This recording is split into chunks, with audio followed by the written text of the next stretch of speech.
आपल्या परिसरातील ताजी अपडेट पाहिजे आहे ना, तर मग आजच C24 तास या आपल्या यूट्यूब चॅनलला लाईक करा, शेअर करा, सबस्क्राईब करा आणि बेल आयकॉनवरती क्लिक करायला तर अजिबात विसरू नका. राहुरी शहरामधील नामांकित साईराम इलेक्ट्रॉनिक्स अँड बॅटरीज या दालनात तुम्हाला मिळतील सर्व प्रकारच्या इलेक्ट्रॉनिक वस्तू तसेच होम अप्लायन्सेस.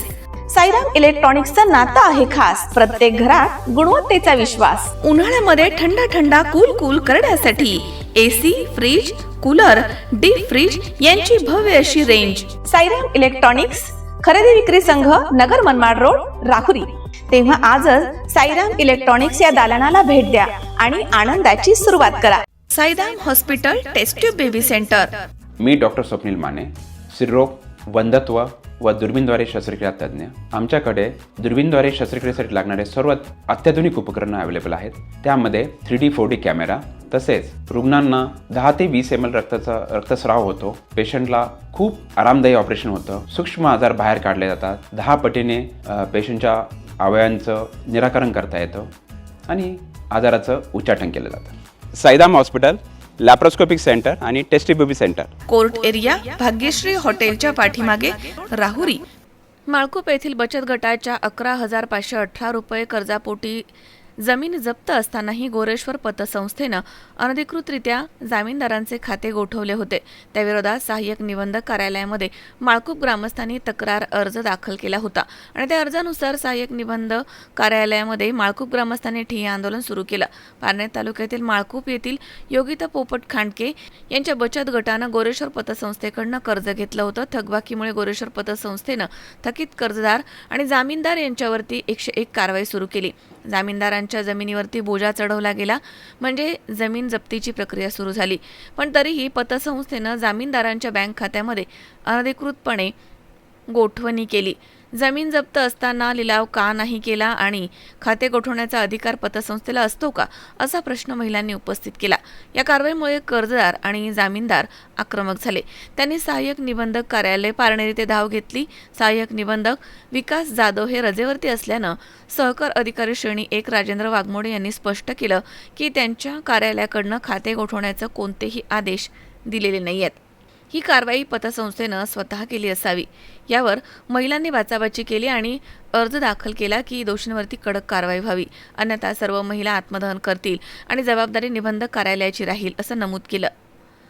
दरम्यान सहाय्यक निबंधक पतसंस्थेकडनं आज स्पष्टीकरण मागवणं गरजेचं आहे. पुढील 8 दिवसामध्ये या प्रकरणाची सखोल चौकशी करून दोषी असलेल्या पतसंस्थेच्या कर्मचाऱ्यांवरती कारवाई करण्यात येणार आहे, असे लेखी आश्वासन दिल्यानंतर हे आंदोलन स्थगित करण्यात आलं. काय सांगता, काय कसं बदलते या ठिकाणी हॉस्पिटल, तुम्ही काय आश्वासन दिलं? त्यांचं गोरेश्वर ग्रामीण पतसंस्थेच्या थकबाकी वसुलीबाबत तक्रार आहे. त्या तक्रारीच्या अनुषंगानं आपण संस्थेला पत्रव्यवहार केलेला आहे. त्यांच्या तक्रार अर्जावर आपण खुलासा मागवलेला आहे. सदरचा खुलासा प्राप्त झाल्यानंतर कायदेशीर नियमाप्रमाणे आवश्यक ती कारवाई करण्यात येईल. किती दिवसापर्यंत लेटरमध्ये तुम्ही साधारणतः संबंधितांना 8 दिवसामध्ये आपण जे काय आहे नियमाप्रमाणे ते कळवण्यात येईल याची आपण सांगितलेलं आहे त्यांना. आज आम्ही सहाय्यक निबंधक पारनेर या ठिकाणी आलो असता आम्ही शुक्रवारी एक अर्ज दिला होता पतसंस्थेच्या विरोधात गोरेश्वर. त्या अर्जाच्या अनुषंगाने आज साहेबांनी आम्हाला आश्वासन दिलं का अहवाल दिला, आम्हाला एक पत्र दिलं आहे जे का संस्थेवर कारवाई करू असं आम्ही त्यांचं ते 2 तास आम्ही चर्चा झाली. आम्हाला लेखी पत्र घेतल्याशिवाय आम्ही उठलो नाही. तरी पुढल्या सोमवारपर्यंत आम्हाला अहवाल भेटेल. अहवालानंतर संस्थेवर काय कारवाई होती याच्यावर सगळ्यांचं लक्ष लागणार आहे. आणि जर कारवाई नाही झाली तर मी नाशिक आयुक्त या ठिकाणी सुद्धा दाद मागणार आहे. आयुक्ताच्या नंतर मी सहकार मंत्री यांनासुद्धा हे सगळे डॉक्युमेंट दाखवणार आहे. फक्त 5,000 कर्जापाठी त्यांनी आमचे 30,000 रुपये डिपॉझिट महिला बचत गटात ठेवले. 30,000 रुपये कर्ज होतं, 3,000 रुपये डिपॉझिट ठेवले. त्यांनी 5,000 रुपये वजा करायला पाहिजे होते आणि राहिलेले पैसे द्यायला पाहिजे होते मागं. ते न करता पुन्हा 200 रुपये ठेव बचतसुद्धा होती, ती सुद्धा बचतसुद्धा दिली नाही. आणि कोरोना काळामध्ये हे पैसे भरायचे होते पण ही शाखा बंदच होती. आणि त्याच्यानंतरसुद्धा हे शाखाला काही कुलूप होतं, मध्ये या शाखेचा काहीतरी घोटाळा होता म्हणून शाखा बंद असल्यामुळे ते 5,000 रुपयेसुद्धा त्या महिलेला भरता आले नाही. तरी आईंनी जामीनदाराच्यावर कोट्यधीश रुपयाची प्रॉपर्टी असताना त्याच्यावर बोजा चढवला बोजा चढून सुद्धा राहिले नाही. यांनी 5,000 रुपयासाठी खाते शेल केले. लाडक्या बहिणी योजनेचे पैसे त्या खात्यावर पडतात. ते खाते शेल करता येतात केरला स्टेट बँकेचे. यांनी का केले आणि कसे केले याचा सुद्धा आम्हाला पुढल्या सोमवारी सखोल अहवाल मिळावा आणि ते मिळालंच पाहिजे. नाही मिळालं तर आम्ही आयुक्ताकडे जाणार. विनोद गायकवाड, C24 तास, पारनेर.